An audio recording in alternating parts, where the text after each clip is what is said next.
June 18th, 1815. While Napoleon Bonaparte and the Duke of Wellington clashed in the fields of Waterloo in what would become one of history's most decisive battles, a different kind of war was being waged 200 miles away in London. A war fought not with cannons and cavalry, but with information, timing, and nerves of steel. This is the story of how one man, Nathan Rothschild, allegedly used a 24-hour information advantage to execute the most legendary trade in financial history, a trade that would transform his family from wealthy bankers into the architects of European finance for the next century. But here's the question that historians still debate. Did it actually happen the way the legend claims? And does the truth matter when the myth itself changed the world? To understand what happened at Waterloo, we need to understand who the Rothschilds were in 1815. The family patriarch, Meyer Amschel Rothschild, started as a coin dealer in the Jewish ghetto of Frankfurt. He had a genius insight. While other merchants saw borders and barriers, he saw opportunities.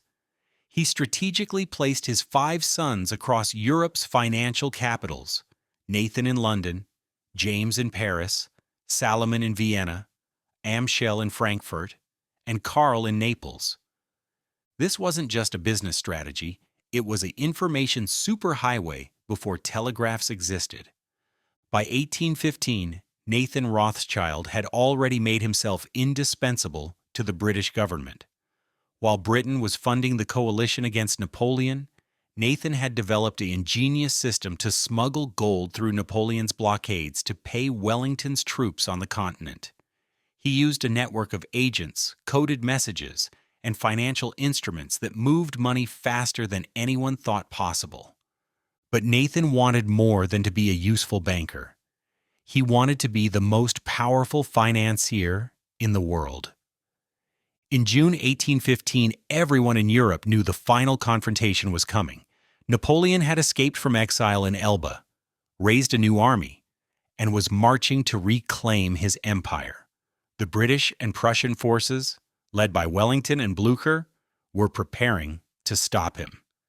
The outcome of this battle would determine everything: the political map of Europe, the fate of empires, and most importantly for our story, the value of British government bonds called consols.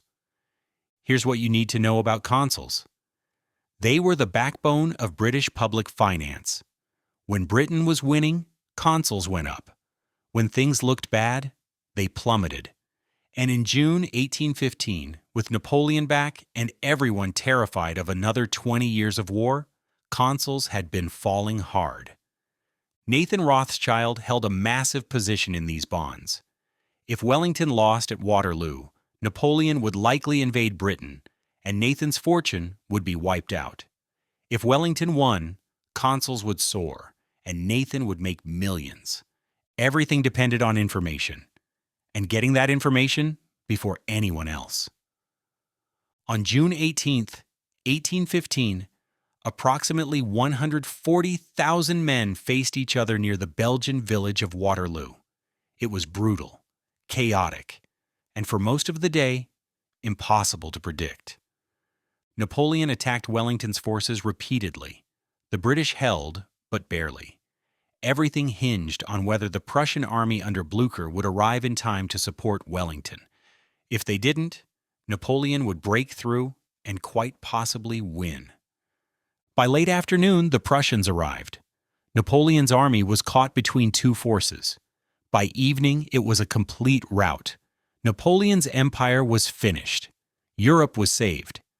But here's the crucial detail. In 1815, news traveled at the speed of horses and ships.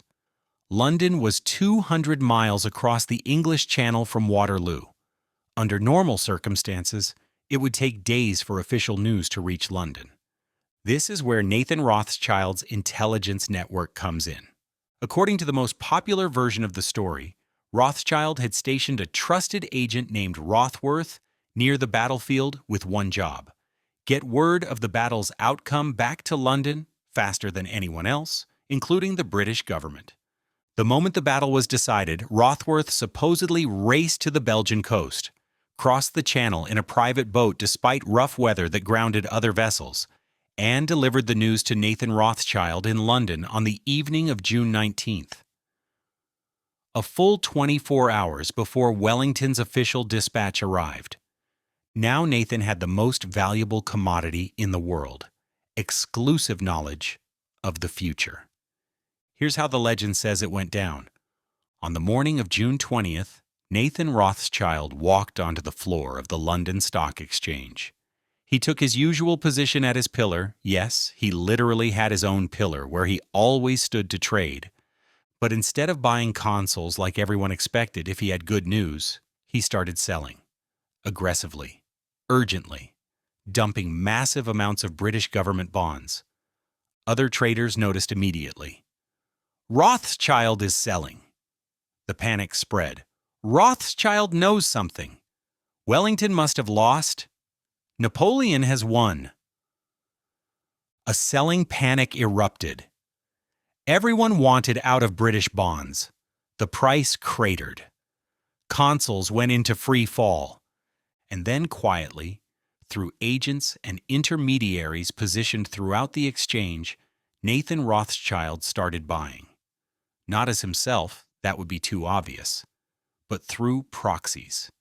He bought every bond he could get his hands at rock-bottom prices, while everyone else was selling in terror. Only later that evening did the official news arrive. Wellington had won. Napoleon was defeated. British bonds were safe, more than safe. They would soar. By the time the market opened the next day, Nathan Rothschild had allegedly acquired a dominant position in British consols at a fraction of their true value. When prices rocketed upward with the official news, his profit was estimated at over £1 million, equivalent to roughly £100 million or $135 million in today's money, from a single day of trading. Now here's where we need to separate fact from fiction, because the story I just told you, the one that appears in countless books and documentaries, is probably not what actually happened. Modern historians, after examining Rothschild archives and contemporary records, have found major problems with the legend. First, there's no solid evidence that Nathan Rothschild received advance information on June 19th. The private courier network certainly existed. That part is documented. But whether it beat the official dispatch by 24 hours is questionable. Second, and more importantly, there's no evidence of the dramatic stock exchange manipulation. Contemporary newspaper accounts from June 20th don't mention any unusual trading activity by Rothschild. The London Stock Exchange records don't show the kind of massive volume swings the story requires. What historians do know is this: Nathan Rothschild was heavily invested in British government bonds throughout the Napoleonic Wars. When Wellington won at Waterloo, those bonds increased in value. Rothschild definitely made money. But it was likely a straightforward profit from holding a winning position, not from an elaborate manipulation scheme. The Waterloo story appears to have been created and embellished decades after the fact. The earliest detailed version shows up in anti-Semitic pamphlets in the 1840s and 1850s. These publications used the story to paint the Rothschilds as sinister manipulators who profited from war and suffering, feeding into ugly stereotypes about Jewish financiers. Ironically, some Rothschild descendants later embraced a sanitized version of the legend because it made Nathan look like a genius, rather than just a successful banker. The story was too good not to tell. But here's what's actually more interesting than the myth. The Rothschilds didn't need a single legendary trade to become the most powerful banking family in history. Their real innovation was far more sophisticated. The five Rothschild brothers created the first truly international financial network. They pioneered systems for moving money across borders, arbitraging currency differences, and providing liquidity to governments. They financed everyone: the British, the Prussians, the Austrians, even eventually the French after Napoleon fell. By the 1820s, the Rothschilds were effectively the central bank of Europe.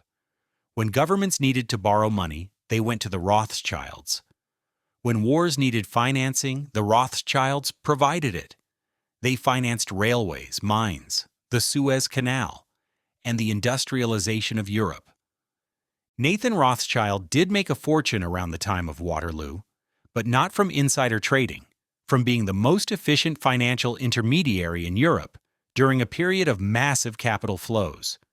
What is true, and this might be more impressive than the legend, is that the Rothschilds absolutely dominated the information game.